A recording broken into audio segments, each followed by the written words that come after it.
Good evening. Welcome to episode 3 of Richard's Cancer Journey. The purpose of these videos are hopefully they can give you a little insight of my journey, but also maybe give you some insight to other people that may be dealing with something similar.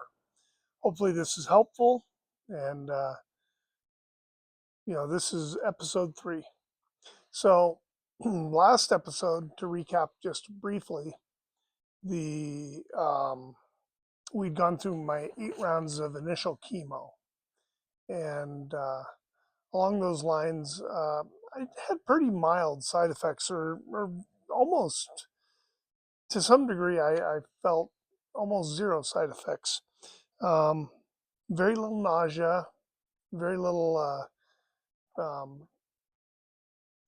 neuropathy, which is that pins and needles kind of in your hands and feet initially.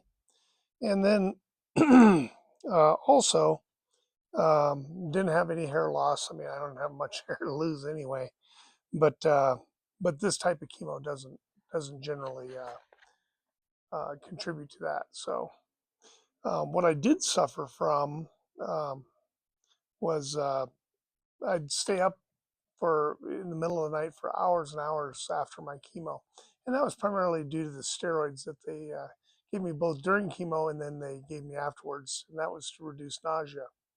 As it became apparent that the nausea wasn't that big of a deal to me, it really wasn't affecting me that bad. I cut back on that, and that helped some, although um, it still kept me up at least a night or two, for an hour or two every night.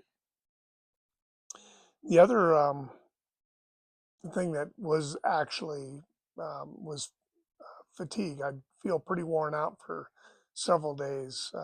Have to take naps in the afternoon and that sort of thing. And generally, naps aren't anything that I've ever really done. In fact, I've always had an aversion to them. So, although my side effects were minimal, they really weren't um, that bad. In fact, I actually felt guilty when the nurses would talk to me about side effects. Um, because so many other people had it so much tougher, and I felt that um, the by me discounting that, man, I'm not really having much problem. Um, I felt that was it was a little guilty about that. So anyway, eventually, after about a week after my chemo, I'd start feeling pretty close to normal, and so I'd get a few days of that, and then we'd start over again. Um, so, um, I'd get some, 3 or 4 or 5 days of feeling more like myself, and then we'd start over again. So we started radiation around the end of July, and I was scheduled for basically like 28 rounds of radiation, which those are daily. And that's pretty common for left side colorectal tumors.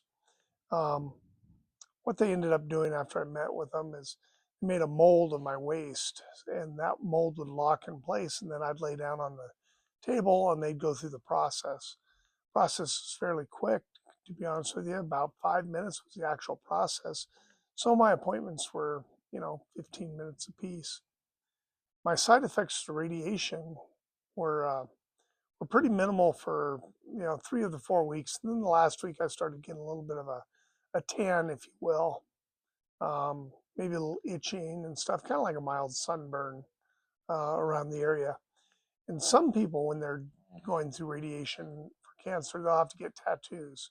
The mold that they made took care of that in my case, but sometimes they have to put small tattoos in place for that.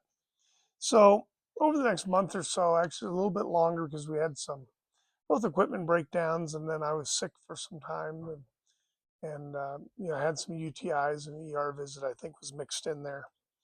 Um, so over the next month or so, I got my appointments, and again, it was a radiation appointment nearly every weekday, and I had days that I had weekend appointments with either the hospital or doctor or whatever, and as well as other follow-up appointments with urology and things like that. There was 1 week, I counted them up. In 1 week, I had 28 medical appointments.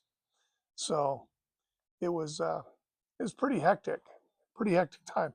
Luckily, I lived near the hospital, so over I was able to squeeze them all in, and the radiation team was excellent, good humor, and we hit it off. And I remember talking to one of the nurses quite a bit, and she got me to open up a little bit. And at a future video, I'll talk about that. But the short story is she got me to open up and realize that maybe some counseling would be handy in my situation.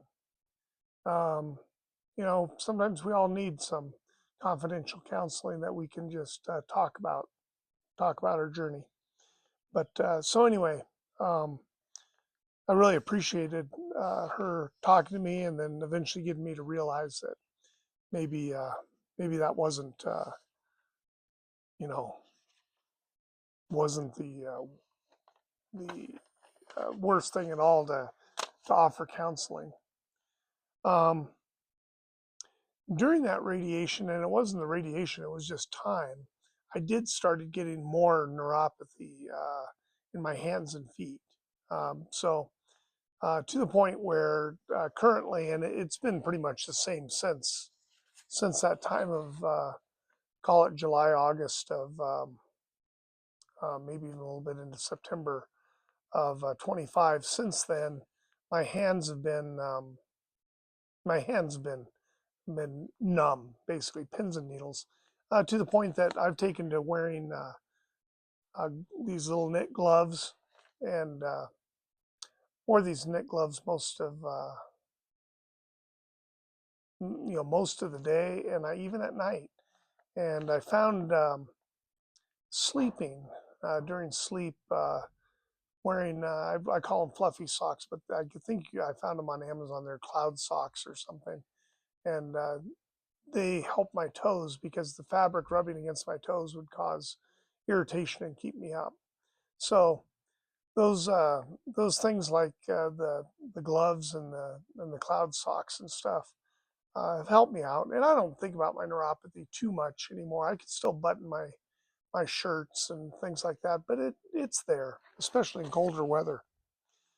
Um, so at this point in the journey, I'd knocked out the chemo that I was scheduled for and the radiation I was scheduled for.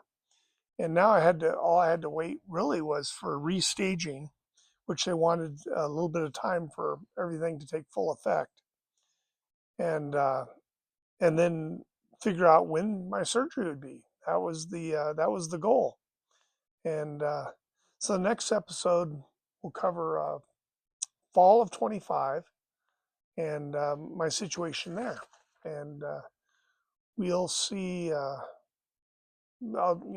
tell you that could be a little bit of a longer episode, probably closer to the 15 minutes. But hopefully this helps you. And take care, and we'll see you next episode. Thank you.